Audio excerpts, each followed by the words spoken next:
শুভ সকাল সুপ্রিয় দর্শক, আপনাদের অনেক অনেক শুভেচ্ছা জানিয়ে আমন্ত্রণ জানাচ্ছি স্বাস্থ্য বিষয়ক আপনাদের সরাসরি জিজ্ঞাসা ভিত্তিক অনুষ্ঠান লাইভ প্রেসক্রিপশনের আজকের পর্বে। সৌজন্যে রয়েছে জিসকা ফার্মাসিউটিক্যালস লিমিটেড। আপনাদের সাথে আছি আমি ডাক্তার ফাতিহা শাফি, আর সাথে থাকছি পুরোটা সময় জুড়ে। দর্শক, আজ আমরা অত্যন্ত গুরুত্বপূর্ণ একটি বিষয় নিয়ে আলোচনা করতে যাচ্ছি। আজ আমাদের অনুষ্ঠানের বিষয়বস্তু চূড়ান্ত করা হয়েছে কিডনি রোগের প্রতিকার ও চিকিৎসা। আর এ বিষয়ে কথা বলার জন্য আমাদের সাথে আছেন দুজন বিশেষজ্ঞ চিকিৎসক। আমাদের সাথে প্রথমেই যিনি আছেন তিনি হচ্ছেন অধ্যাপক doctor Harunur Rashid, chief consultant, kidney রোগ বিশেষজ্ঞ ও founder president, kidney foundation hospital and research institute. Sir, স্বাগত জানাচ্ছি আপনাকে আমাদের অনুষ্ঠানে। আমাদের সাথে আরও আছেন অধ্যাপক ডাক্তার মোহাম্মদ সাকিবুজ্জামান আরিফিন, কিডনি ও মেডিসিন বিশেষজ্ঞ, kidney foundation hospital and research institute. Sir, আমন্ত্রণ আপনাকে। আপনাকে ধন্যবাদ। স্যার, যেহেতু আজকে আমরা কিডনি রোগের চিকিৎসা ও প্রতিকার নিয়ে আলোচনা করতে যাচ্ছি, সেটি আমাদের অনুষ্ঠানের বিষয়বস্তু চূড়ান্ত করা হয়েছে। আমরা জানি কিডনি আমাদের অত্যন্ত গুরুত্বপূর্ণ একটি অর্গান। শুরুতেই যেটি জানবো যে কিডনিতে আসলে কি কি রোগ হতে পারে সেই সম্পর্কে জানবো আপনার কাছ থেকে। আপনাকে ধন্যবাদ। প্রথমেই এটিএন নিউজকে ধন্যবাদ জানাচ্ছি যে এই ধরনের একটা গুরুত্বপূর্ণ রোগ সম্বন্ধে আলোচনা করার জন্য। আমরা জানি যে কিডনি রোগ যেমনভাবে বৃদ্ধি পাচ্ছে, তার সঙ্গে সঙ্গে কিন্তু এর প্রতিকার এবং চিকিৎসার অনেক উন্নতি লাভ করেছে। বাংলাদেশে 10 বছর আগে আমি যদি বলি তাহলে কিডনি রোগের সংখ্যা ছিল প্রায় 1 কোটির মতো, কিন্তু সেটা এখন বেড়ে প্রায় 2.5 কোটির মতো হয়ে গিয়েছে। এর প্রধান কারণ হচ্ছে কিডনি রোগের 3টা কারণ আমরা বলে থাকি। একটা হচ্ছে নেফ্রাইটিস বা নেফ্রোটিক সিনড্রোম, সেটা সব বয়সেই হয়, শরীর ফুলে যায় আর কি, আর প্রস্রাব দিয়ে আমিষ নির্গত হয়। আর দ্বিতীয় প্রধান কারণ হচ্ছে ডায়াবেটিস কিডনি রোগ, আর তৃতীয় প্রধান কারণ হচ্ছে উচ্চ রক্তচাপ জনিত কিডনি রোগ। আচ্ছা, দুর্ভাগ্যবশত এই যে ডায়াবেটিক কিডনি রোগ এবং উচ্চ রক্তচাপ জনিত কিডনি রোগ এর কোনো উপসর্গ হয় না। আচ্ছা, এবং যখন উপসর্গ হয় তখন দেখা যায় যে এদের অনেকাংশ কিডনি ড্যামেজ হয়ে গিয়েছে এবং তারা কিডনি রোগে ভুগছে।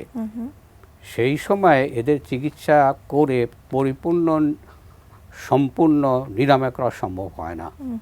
কিন্তু নেফ্রাইটিস জাতীয় কিডনি রোগ হলে সেটা 50%, শিশু হলে 80%, আর বয়স্ক বেশি হলে প্রায় 50% নিরাময় করা সম্ভব।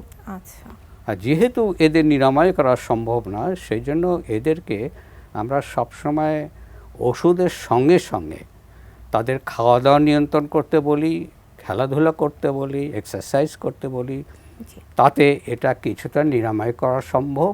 কিন্তু আলটিমেটলি দেখা যায় যে বেশিরভাগ কিডনি রোগ এই দুটো কিডনি রোগে, একটা হচ্ছে ডায়াবেটিস জনিত কিডনি রোগ এবং আর একটা হচ্ছে উচ্চ রক্তচাপ জনিত কিডনি রোগ, এর কারণে কিডনি ক্রমান্বয়ে অকেজ হয়ে যাচ্ছে। তখন সেই কন্ডিশনকে আমরা বলি কিডনি ফেইলিওর। আচ্ছা আচ্ছা, আমরা সেই প্রসঙ্গগুলোতে আসছি স্যার, এবং তার চিকিৎসা সম্পর্কেও আপনার কাছে বিস্তারিত জানছি। স্যার, আপনার কাছে চলে আসবো। স্যার, যেরকমটা বলছিলেন যে কিডনি রোগীর সংখ্যা বা পরিসংখ্যান যেটিকে বলে থাকি সেটি দিনকে দিন বেড়েই চলেছে, সেটি আসলে কেন হয়ে থাকে সেই প্রসঙ্গে একটু বিস্তারিত জানতে চাচ্ছি। সেটি আসলে স্যার যেটা বলছিলেন যে কিডনি রোগের যদি কারণের দিকে আমরা তাকাই, যে ডায়াবেটিস এবং উচ্চ রক্তচাপ, সারা বিশ্বের মতো বাংলাদেশে আপনার ডায়াবেটিস এবং উচ্চ রক্তচাপ রোগীর সংখ্যা বাড়ছে। এর প্রধান কারণ যদি আমরা বলতে পারি সেটি হচ্ছে যে আমাদের লাইফস্টাইল এটা চেঞ্জ হয়ে যাচ্ছে। আগে আমরা যেরকম ছিলাম এখন সেরকম নেই, আমাদের খাওয়া দাওয়া চেঞ্জ হচ্ছে, মানুষ অনেকটা ঘরমুখী বা বেশি সময় তাদের যে কায়িক পরিশ্রম এটার সময় অনেক কমে যাচ্ছে, এবং যার ফলেই দেখা যাচ্ছে যে ডায়াবেটিস এবং ব্লাড প্রেশার আক্রান্ত হচ্ছে মানুষ বেশি। এবং ডায়াবেটিস ব্লাড প্রেশার যখন দীর্ঘমেয়াদী থাকতেছেন এবং যখন উনি এটা সঠিকভাবে নিয়ন্ত্রণ করতেছেন না, ওষুধ খাচ্ছেন না, যেমন আমরা উচ্চ রক্তচাপের ছোট্ট একটা উদাহরণ দিতে পারি যে বেশিরভাগ মানসিক গবেষণায় দেখা গেছে যে তার যে উচ্চ রক্তচাপ আছেন উনি এটা জানেনই না, এবং যারা জানেন তাদেরও বেশিরভাগ মানুষই ট্রিটমেন্টই করতেছেন না, এবং যারা ট্রিটমেন্ট করতেছেন তাদেরও বেশিরভাগ মানুষই যেইটার উচ্চ রক্তচাপ নিয়ন্ত্রণে রাখার জন্য যে পরিমাণ ওষুধ খাওয়া দরকার সেই পরিমাণ ওষুধ বা জীবনযাত্রায় যে পরিবর্তন আনা দরকার সেটা জি। উনি আনছেন না, জি। যার ফলে দীর্ঘমেয়াদে এটা একটা বড় আকার ধারণ করতেছে। জি। আরেকটা যদি আপনাকে বলি সেটা হচ্ছে আমাদের দেশে স্পেশালি আমরা অনেক পেশেন্ট যেটা পাচ্ছি যে অ্যাকুট রেনাল ফেলিওর বা অ্যাকুট কিডনি ইনজুরিতে ভুগতেছেন, এবং এর বড় একটা কারণ পাওয়া যাচ্ছে যে যত্রতত্র ওষুধ খাওয়া। আপনি যদি বাংলাদেশের সাধারণ কথা চিন্তা করেন, সাধারণ মানুষ এই যে ফার্মেসিতে যখন যাচ্ছেন, যার যেটা প্রয়োজন বলতেছেন, ফার্মেসি যে আছেন উনি ওষুধ দিয়ে যাচ্ছেন। দেখা যাচ্ছে উনি ওই পরিমাণ শিক্ষিত না, হয়তো সাধারণ শিক্ষায়ও শিক্ষিত না, কিন্তু উনি প্রেসক্রাইব করতেছেন ও মানুষ সেটা নিয়ে নিচ্ছেন। ব্যথানাশক বা অ্যাসপিরিন জাতীয় ওষুধ ব্যথানাশক যেগুলো। ওষুধ এবং অল্টারনেটিভ মেডিসিন যেটা আমরা বলি যে হোমিওপ্যাথি, কবিরাজি, আপনার গাছগাছড়ার ওষুধ, হার্বাল ওষুধ, এবং এগুলো যত্রতত্র আপনি সব জায়গায় পাবেন, এবং এগুলো সহজলভ্য হয়, মানুষ এগুলোর দিকে সাধারণ মানুষ ঝুঁকে যাচ্ছে অনেক বেশি, এবং অনেকটা সচেতনতার অভাবও বলতে পারেন। এবং এটাতেও মানুষ যখন অ্যাকুট রেনাল ফেলিওর বা আকস্মিক কিডনি রোগে আক্রান্ত হচ্ছে, জি। উনি জানতেছেনই না যে ওনার মধ্যে এটা একটা রোগের সৃষ্টি হচ্ছে, এবং পর্যায়ক্রমে দেখা যাচ্ছে এটা ক্রনিক কিডনি ডিজিজ হচ্ছে, এবং আলটিমেটলি এটা এন্ড স্টেজ বা মানে কিডনি রোগের সর্বশেষ পর্যায়ে নিয়ে আমাদের কাছে চলে আসতেছেন। জি স্যার, আমরা আবারও আপনার সাথে এই বিষয় নিয়ে কথা বলতে যাচ্ছি। স্যার, এবার আপনার কাছে চলে আসছি। আমরা যেরকমটি জানি যে কিডনি রোগের অনেক ধরনের চিকিৎসা রয়েছে এবং সেক্ষেত্রে ব্রাঞ্চেসও অনেকগুলো উদ্ভাবিত হয়েছে। আমরা জানি যে নেফ্রোলজিস্ট, ইউরোলজিস্ট তারা দুজনই আছেন, দুজনের কাজ দুরকম। রোগীরা আসলে কোন ধরনের উপসর্গের জন্য কার কাছে যেতে পারেন সেই বিষয়ে যদি বলতেন। এটা দুভাগে স্পষ্ট করে ভাগ করা রয়েছে। যারা কিডনি রোগ চিকিৎসা করবে তাদেরকে আমরা বলি যে নেফ্রোলজিস্ট, আর যারা ইউরোলজিতে বিশেষজ্ঞ তাদেরকে বলা হয় সার্জন। আচ্ছা। এখন যারা মেডিসিনে প্র্যাকটিস করে তারা সাধারণত নেফ্রাইটিস, ডায়াবেটিস, ইউরিনে ইনফেকশন, উচ্চ রক্তচাপ এগুলোই সাধারণত ট্রিটমেন্ট করে থাকে বেশিরভাগ ক্ষেত্রে। তারপরে কিডনি রোগের সঙ্গে যদি অ্যানিমিয়ার সংযুক্তি করা যায়, একটু আগে সাকিব সাহেব বললেন যে acute kidney injury, acute kidney failure, chronic kidney disease যেগুলো দীর্ঘস্থায়ী কিডনি রোগ, সেগুলো এই নেফ্রোলজিস্টটাই করবে। আর ইউরোলজিস্টটা করবে কিডনিতে যদি পাথরজনিত রোগ হয়, কিডনিতে যদি টিউমার হয়, তারপরে যদি সিস্টের জন্য প্রবলেম হয়, কিডনির সিস্টের জন্য, জন্মগত কিডনি রোগের জন্য যদি কিডনির পাথওয়েটা, রাস্তাটা খুব থিন থাকে বা অবস্ট্রাকশন থাকে, এগুলো সব ইউরোলজিস্টরা দেখে থাকে। আচ্ছা আচ্ছা, অসংখ্য ধন্যবাদ স্যার। আবারও আসছি আপনার কাছে। স্যার, আপনার কাছে চলে আসবো। আমরা যেরকমটা জানি যে প্রস্রাবের সাথে রক্ত যাওয়া বা ঘন ঘন প্রস্রাব হওয়া বা প্রস্রাবের মাত্রা কমে যাওয়া, এগুলো কিছু উপসর্গ থেকে থাকে। আর কি কি উপসর্গ হলে আসলে রোগীরা ডাক্তারের শরণাপন্ন হবেন? সেটা অনেক বড় একটা প্রশ্ন আর কি, যেটা স্যার শুরুতেই বলতেছিলেন যে আমরা যদি ব্রডলি এটাকে ভাগ করি, যে একটা হচ্ছে আকস্মিক কিডনি বিকল আর একটা হচ্ছে ধীর গতির কিডনি বিকল। এখন ধীর গতির কিডনি বিকলের ক্ষেত্রে আমাদের মেইন যেটা কারণ সেটা বলা হলো যে বাংলাদেশে গ্লোমেরুনেফ্রাইটিস বা নেফ্রাইটিস। এখন গ্লোমেরুনেফ্রাইটিসের ক্ষেত্রে সাধারণত মানুষের শরীর ফুলে যেতে থাকে, সাধারণত আর কি দেখা যায় ওনার প্রস্রাব কমে যেতে থাকে, কোনো কোনো ক্ষেত্রে প্রস্রাব রক্তবর্ণ হতে পারে, এবং অনেক সময় ওনার রক্তচাপ বেড়ে যেতে পারে, এবং যদি এটা চূড়ান্ত পর্যায়ের দিকে অর্থাৎ কিডনি অ্যাফেক্ট করে ফেলিওরের দিকে যেতে থাকে তাহলে ওনার ভমিটিং টেন্ডেন্সি আসতে পারে, খাওয়া দাওয়া অরুচি লাগতে পারে, উচ্চ রক্তচাপের কারণে মাথা ব্যথা হতে পারে, এবং এক সময় ওনার শ্বাসকষ্ট শুরু হয়ে যেতে পারে। ডায়াবেটিসের ক্ষেত্রে সাধারণত আপনার লং টার্ম ডায়াবেটিস, যেটা প্রোটিনিউরিয়া, আমিষ যাওয়া যেটা বললেন, এবং সেক্ষেত্রেও দেখা যায় প্রথমে শরীর ফুলে যেতে পারে। অনেকে নোটিস করে যে সকালবেলা যখন আমি ঘুম থেকে উঠতেছি, বাড়ির অন্যান্য আত্মীয় স্বজন আমাকে বলতেছে যে আমার চেহারা ফোলা দেখা যাচ্ছে, এবং ওনার ব্লাড প্রেশার ধীরে ধীরে বেড়ে যেতে পারে। এবং ডায়াবেটিসের যে আদার কমপ্লিকেশন, যেমন চোখ অ্যাফেক্টেড হওয়া বা নিউরোপ্যাথি হওয়া, পা জ্বালাপোড়া করা, এগুলো আসতে পারে। এবং রোগ যখন একদম অ্যাডভান্স হয়ে যেতে পারে তখন উনি বলতে পারেন যে আমার খাওয়া দাওয়ার যে শরীর দুর্বলতা, মাথা ব্যথা, এরকম আসতে পারে। হাই ব্লাড প্রেশারের ক্ষেত্রে অনেকটাই সাইলেন্ট থাকে, তবে কোনো কোনো ক্ষেত্রে ওনার শরীরেও পানি আসতে পারে, এবং দেখা যায় যে উচ্চ রক্তচাপ আরও আনকন্ট্রোল হয়ে যাচ্ছে, উনি দুর্বল হয়ে যাচ্ছে, এ ধরনের সিমটম।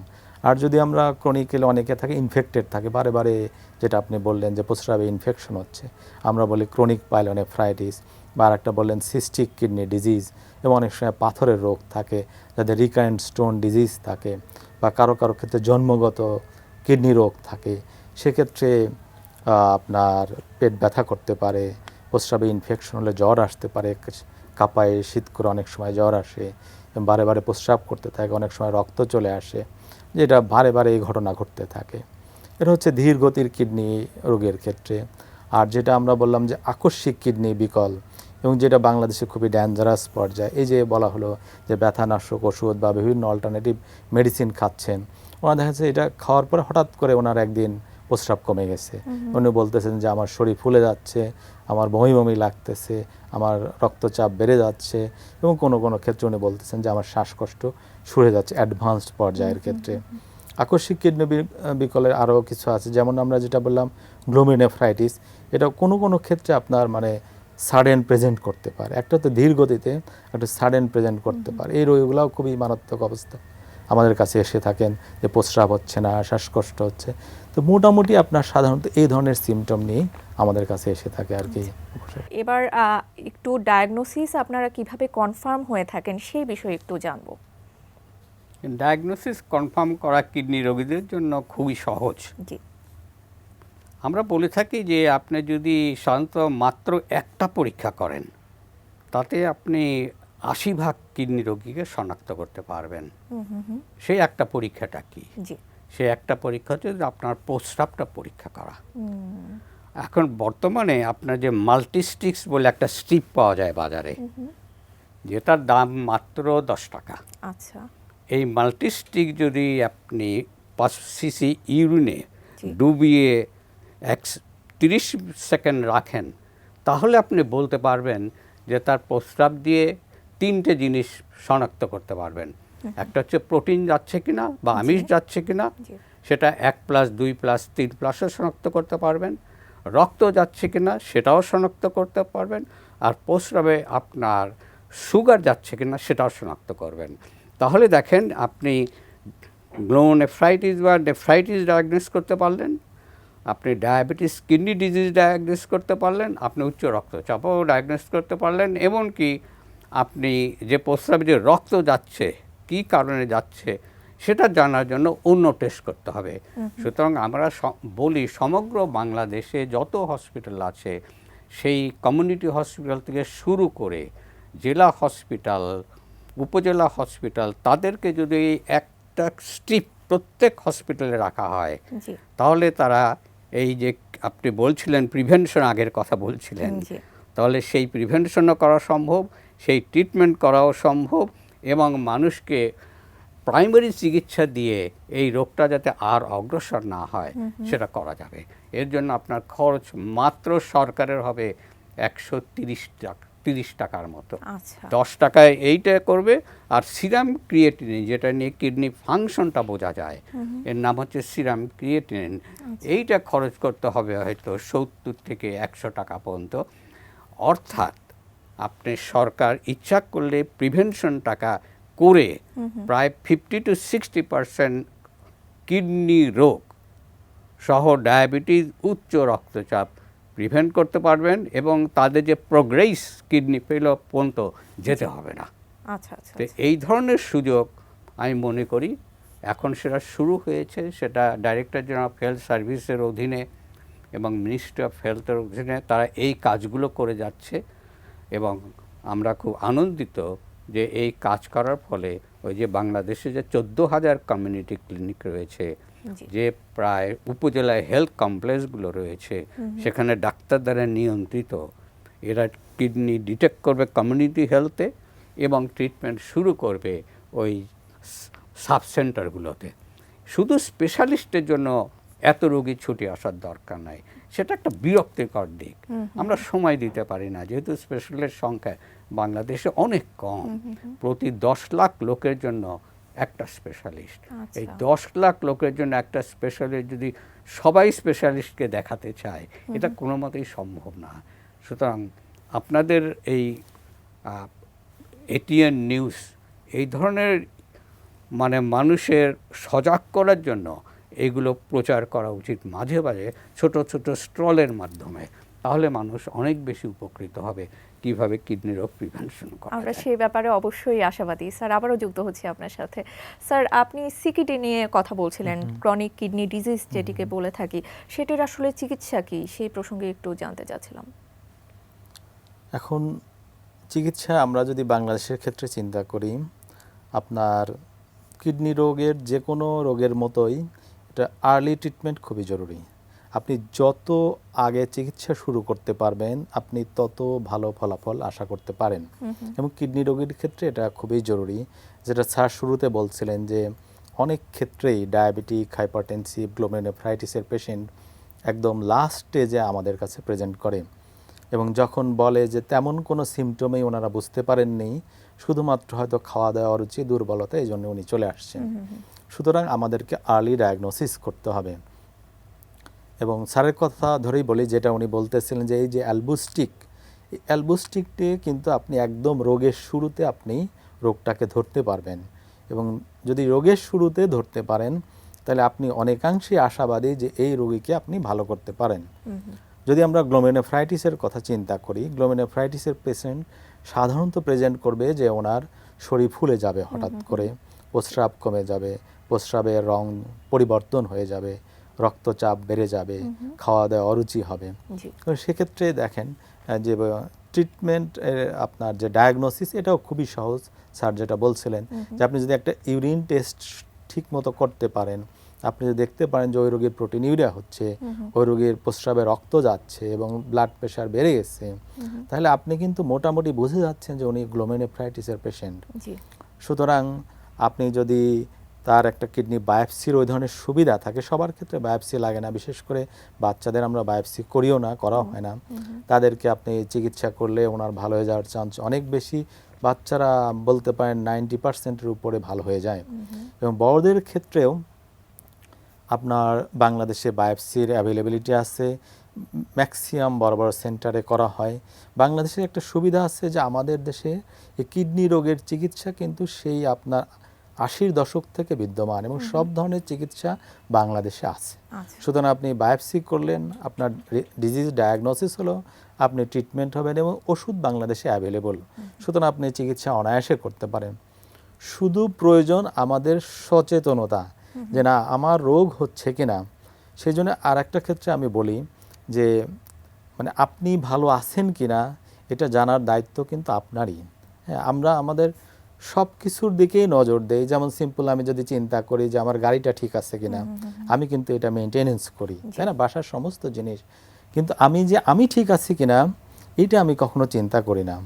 সুতরাং আপনি যদি আর্লি ডায়াগনোসিস চান, আর্লি ট্রিটমেন্ট চান, অবশ্যই আপনাকে সুস্থ অবস্থায় যেতে হবে। হয়তো আপনার ডায়াবেটিস আছে, তাহলে আপনাকে বলতে হবে, বা আপনার বংশে ডায়াবেটিস আছে, আপনার বাবার ছিলেন, আপনার মায়ের ছিলেন, তাহলে আপনি বলবেন যে স্যার আমাকে একটু পরীক্ষা নিরীক্ষা করেন, আমাকে একটু চেক আপ করে দেখেন যে আমার আসলে ডায়াবেটিস থেকে আমি শুনেছি কিডনি রোগ হয়, আমার আছে কিনা। আপনি হার্টের তেমনভাবে আপনি দেখেন যে আপনার হার্ট ডিজিজ ওরকম হচ্ছে কিনা।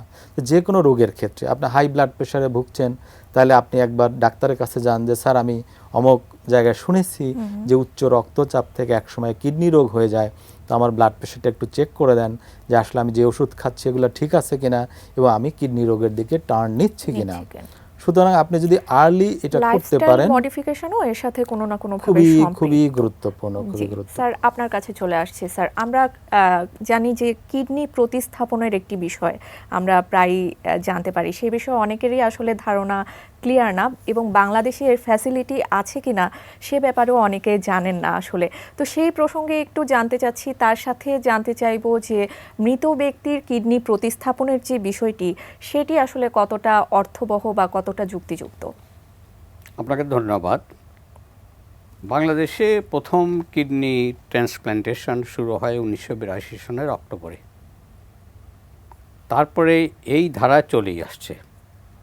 বর্তমানে প্রায় 10টি হসপিটালে কিডনি ট্রান্সপ্ল্যান্ট করা হয়ে থাকে, তবে বেশিরভাগ কিডনি ট্রান্সপ্লান্ট হয় 4 থেকে 5টা হসপিটালে আচ্ছা। এবং এদের খরচ অত্যন্ত কম।